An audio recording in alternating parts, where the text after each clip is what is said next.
মোদি তার বেডরুমে হাসিনাকে নিয়ে বাংলাদেশের প্রতি আরো কত ঘৃণা ছড়ানো যায়, বাংলাদেশে আরো কত অস্থির করা যায় সেই পরিকল্পনা করছেন এবং হাসিনাকে তার পরবর্তী বক্তব্য রেকর্ড করার জন্য পরামর্শ দিচ্ছেন।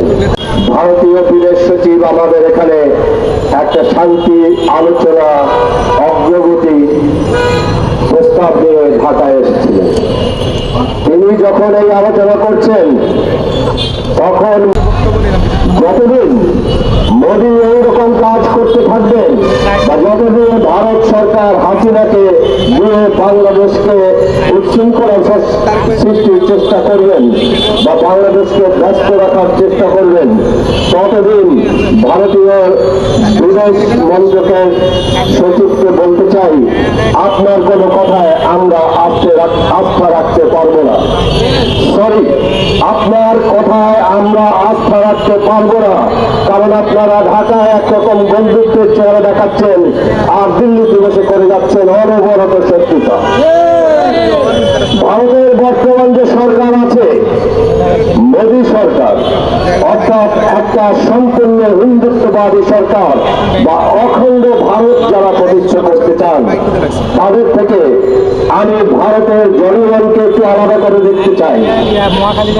ভারতের জনগণ আছেন, তারা সবাই মোদীর এই দলের লোক নন, তারা সবাই ভারতের অহিংস আচরণে পছন্দ করেন বলে আমরা কিছুটা বুঝতে পারছি।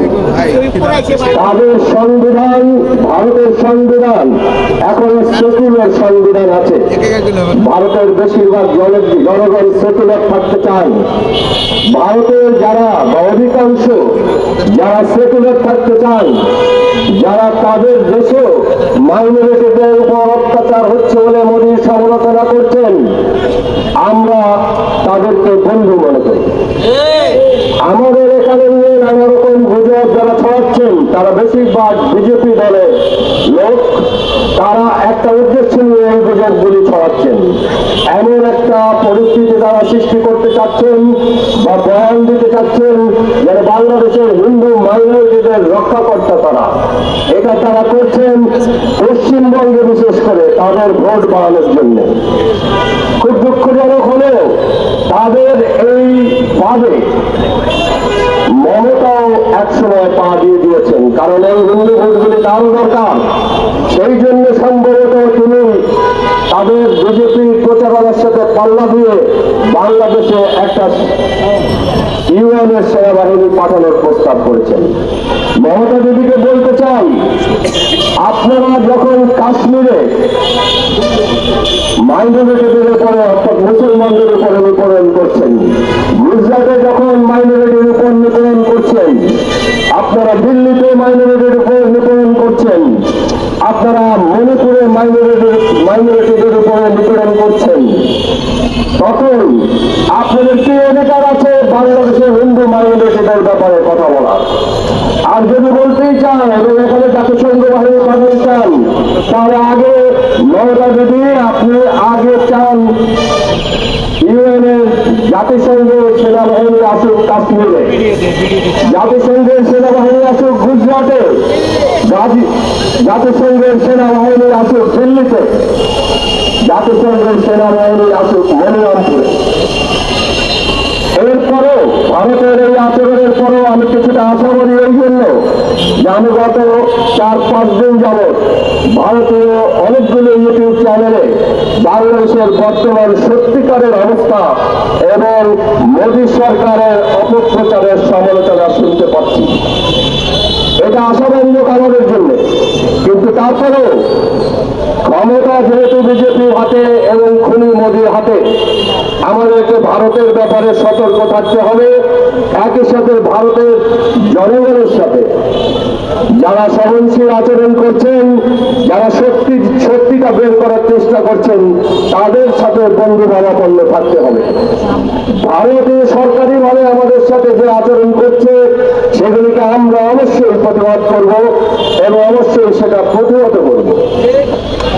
মিরেশ্বরের ব্যাপারে আমার বক্তব্য খুব সংক্ষিপ্ত আকারে আমি বলতে চাই। মিরেশ্বরকে যে জায়গাটায় এই জমি দেওয়া হয়েছে 900 একর বা যাই হোক, সেই জায়গাটা আমাদের জন্য খুবই জরুরি একটা জায়গা। এই জায়গাটা বাংলাদেশিদের দখলে না থাকলে বাংলাদেশের রাষ্ট্রীয় নিরাপত্তা এবং সার্বভৌমত্ব চরমভাবে বিঘ্নিত হবে। সেই জন্য আমি সরকারকে অনুরোধ করব, চুক্তি যেভাবেই হোক আর যাই লেখা থাক, এই চুক্তি সরকারকে বাতিল করতে হবে। আমরা আগামী 3 মাস দেখব সরকার কি করছেন। যদি এই চুক্তি বাতিল করা না হয়, তাহলে বাংলাদেশে যে সমস্ত জনগণের জমি নিয়ে এই অঞ্চল গঠন করা হয়েছে, আমরা তাদের সকলকে নিয়ে ওই জমি দখল করব। যার যার বসত বাড়িতে, যার যার চাষের জমিতে তারা ফেরত যাবেন। ভারতীয়দের অন্য কোনো জায়গা খুঁজে নিতে বলেন, যেটা বর্ডারের সন্নিকটে নয়। পরিশেষে আমি আপনাদের সকলকে বলতে চাই, ভারতের ব্যাপারে যতই বন্ধুত্বের আবেদন আসুক, আমরা বন্ধুত্ব করব, কিন্তু সেটা সমান অধিকারের ভিত্তিতে হতে হবে। সেটা পারস্পরিক বন্ধুত্বের শর্তে হতে হবে, পারস্পরিক লেনদেনের ভিত্তিতে হতে হবে। কোন রকম চাপ বা ভীতির কাছে আপনারা সারেন্ডার করবেন না। আপনারা নিশ্চয়ই দেখেছেন, ভারতের উগ্র মেজাজ বক্সগুলিতে খেয়াল করবেন, তাদের যে সঞ্চালকরা থাকেন বা আরো কেউ কথা বলে থাকেন, তারা দারুণ রকমের উগ্রতা দেখান বাংলাদেশিদের প্রতি। এক ধরনের অভদ্র আচরণ করেন তারা। ভারত জাতি হিসাবে এতটা অভদ্র, অশালীন, অসভ্য, এটা আমি আগে কখনো বুঝতে পারিনি। আমি নিজেও এখন বুঝতে পারছি, এটা এমন একটা জাতি, এমন অসভ্য একটা জাতি, অশালীন একটা জাতি, এবং নিজেদেরকে এমন বিরাট কিছু একটা মনে করে যেটা কারো পক্ষেই টলারেট করা অসম্ভব। আমরাও করব না। ভারতের সাথে আজ পর্যন্ত যত জায়গায় আমাদের কনফ্লিক্ট হয়েছে, ইনশাআল্লাহ আপনাদের সবাইকে সাথে নিয়ে আমরা সব জায়গায় জিতেছি। ভারতের মূল যে অস্ত্র এখানে ছিল শেখ হাসিনা, তার সরকার সহ সদর বলে তাদেরকে দেশ থেকে বিতাড়িত করা হয়েছে।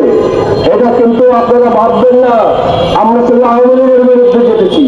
এই জয় আমাদের ভারতের বিরুদ্ধে। ভারত